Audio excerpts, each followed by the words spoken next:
अंत भला तो सब भला। रोली की शादी उसके माँ बाप एक आलसी लड़के से करा देते हैं। चलो, रोली की शादी हुई और हमने गंगा नहाई। और क्या, बेटियां तो होती ही हैं बोझ। हाँ, पर अब क्या चिंता, उतार तो दिया बोझ तुमने, अब वो लोग समझे। ससुराल में रोली का पति कहता है, देखो, मैं कोई काम नहीं करता, ये बात तुम्हारे मम्मी पापा को बता दी थी मैंने। अब जो किराया आता है दुकान का, उसी से घर का गुजारा करना है। कभी भूल से भी कोशिश ना करना किसी चीज की डिमांड की। क्या मम्मी पापा को पता था कि आप कोई काम नहीं करते? और क्या, बड़ा अच्छे से पता था। उन लोगों को तो तुम बोझ लगती थी, बोल रहे थे कि बस शादी कर लो और कोई मतलब नहीं है। रोली को यह सुनकर बहुत गुस्सा आता है, लेकिन करती भी तो क्या, क्योंकि वो जानती थी कि उसके माता पिता ऐसे ही हैं। जैसे तैसे रोली दिन काट रही थी। रोली को एक प्यारी सी बेटी होती है। धीरे धीरे वो बड़ी होती है और उसके साथ उसकी जरूरतें भी बढ़ती जाती है। सुनिए जी, अब तो सिमी बड़ी हो रही है, उसका स्कूल में दाखिला कराना है। मैंने अब तक तो जैसे तैसे समय काट लिया, लेकिन मैं बच्ची की परवरिश में कोई कमी नहीं रखूंगी। अरे क्या है यार, अब तो लगता है कोई ना कोई काम ढूंढना ही पड़ेगा। अब पति रोज काम की तलाश में जाता और बिना किसी काम के वापस आ जाता। रोली समझ जाती है कि पति के अंदर अब काम करने की क्षमता नहीं है। वो बेटी को उच्च शिक्षा देने के लिए कुछ करना चाहती थी, लेकिन करती तो क्या करती। एक दिन रोली की सहेली कहती है, रोली, मेरी कोई औलाद नहीं है। अगर तू मेरी औलाद को जन्म दे तो मैं तुझे तेरे मुंह मांगे पैसे दूंगी। अरे, तेरी औलाद को मैं कैसे जन्म दे सकती हूँ? सरोगेसी से। बच्चा मेरा और वैभव का ही होगा, लेकिन कोख तेरी होगी। ये संभव है रोली। रोली कुछ सोचकर कहती है, मुझे मंजूर है, लेकिन मैं इसका 2 लाख रुपया लूंगी। अरे कोई बात नहीं, मुझे मंजूर है। रोली खुश हो जाती है कि एक बच्चा पैदा करने का उसे 2 लाख रुपया मिलेगा। वो घर आकर पति को बताती है, वो भी खुश हो जाता है।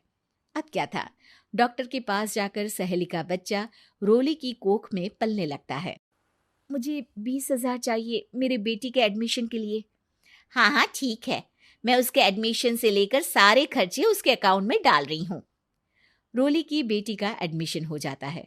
रोली को लगता है कि वो अब सब कुछ ठीक कर देगी। दिन और महीने आगे बढ़ते हैं। अब एक दिन, एक बात कहूं जी, काश इस बच्चे को मैं रख पाती। मैं अब इससे काफी जुड़ गई हूँ। अरे यार, पता नहीं किसका बच्चा है, अपने पास है ना अपनी मुन्नी।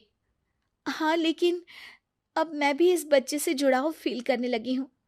लेकिन मैं ये जानती हूँ कि ये मेरा बच्चा नहीं है। दोनों की जिंदगी ठीक चल रही थी, लेकिन कहते ना कि सुख का पल ज्यादा लंबा नहीं होता। एक दिन रोली की सहेली का फोन आता है।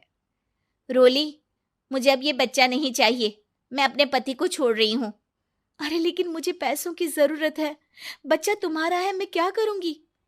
सहेली बिना कुछ बोले फोन काट देती है, फोन स्विच ऑफ कर देती है। लेकिन रोली के जीवन का तूफान यहीं नहीं रुकता। रोली, मैं इतना भार नहीं उठा सकता।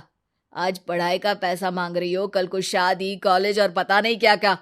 मैं तुम्हें छोड़ रहा हूं, अपनी बच्ची उठाओ और निकलो इस घर से। अरे पर मैं कर तो रही हूं ना बच्चे के लिए काम, आप आराम से रहिए ना। क्या काम कर रही हो, देख रहा हूं मैं। ये छोटा शहर है, यहाँ लोगों को बात बनाते वक्त नहीं लगता। तो मैं क्या करूं? ज्यादा पढ़ी लिखी नहीं हूं, कैसे घर के खर्चे चलाऊं? और आप तो काम करना ही नहीं चाहते। हाँ, ना चाहता हूं और ना ही करूंगा। रोली को पति की बात पर काफी गुस्सा आ जाता है। ठीक है, अगर मेरे जीवन में संघर्ष ही लिखा है तो वही सही। इस वक्त पति होने के नाते आपको मेरा साथ देना चाहिए था, लेकिन नहीं, आपने तो इस हाल में मुझे घर से बाहर निकालने की बात कह डाली। देखो, ये सारी फालतू की बातों के लिए वक्त नहीं है मेरे पास। रोली, जिसकी कोख में किसी और का बच्चा था और साथ छोटी सी बेटी, पति का घर छोड़कर रास्ते पर आ जाती है। रोली के पास मायके के सिवा दूसरा कोई रास्ता नहीं होता। अरे रोली कैसी है? कितने दिनों के लिए आई है? हमेशा के लिए माँ। वो माँ को सारी बात बता देती है। ओए लड़की, इतनी हिम्मत का काम कर लिया। अरे ना ना, यहाँ कोई जगह नहीं है। तुम तो अपना बोरिया बिस्तर उठाओ और निकलो यहाँ से। रोली के पास अब मायके का रास्ता भी नहीं बचता।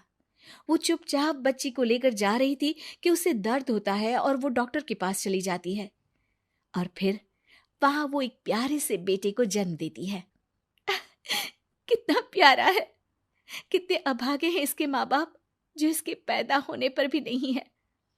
तभी वहां डॉक्टर आ जाती है। रोली, बच्चे के पिता तुमसे मिलना चाहते हैं। आपका बहुत बहुत शुक्रिया। मैं इस बच्चे को पालूंगा, भले ही इसकी माँ ने इसे छोड़ दिया हो, पर मैं अपनी जिम्मेदारी निभाऊंगा।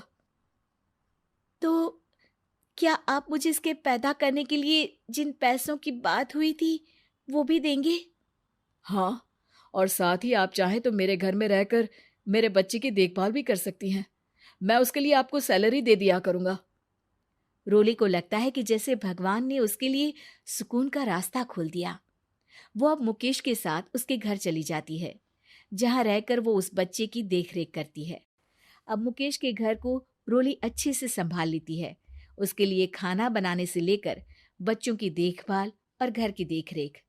धीरे धीरे मुकेश को रोली से प्यार हो जाता है। रोली, तुम्हारी बेटी और मेरा बेटा बिल्कुल भाई बहन की तरह साथ रहते हैं। हाँ, आखिर है तो एक ही कोख के बच्चे, अटैचमेंट तो होगा ही ना। रोली, तुमने घर और मुझे दोनों को संभाल लिया। ये तो मेरा काम है। आपने भी तो मुझे छत दी जिससे मैं अपनी बेटी की पढ़ाई और भविष्य के लिए पैसे जोड़ सकूं।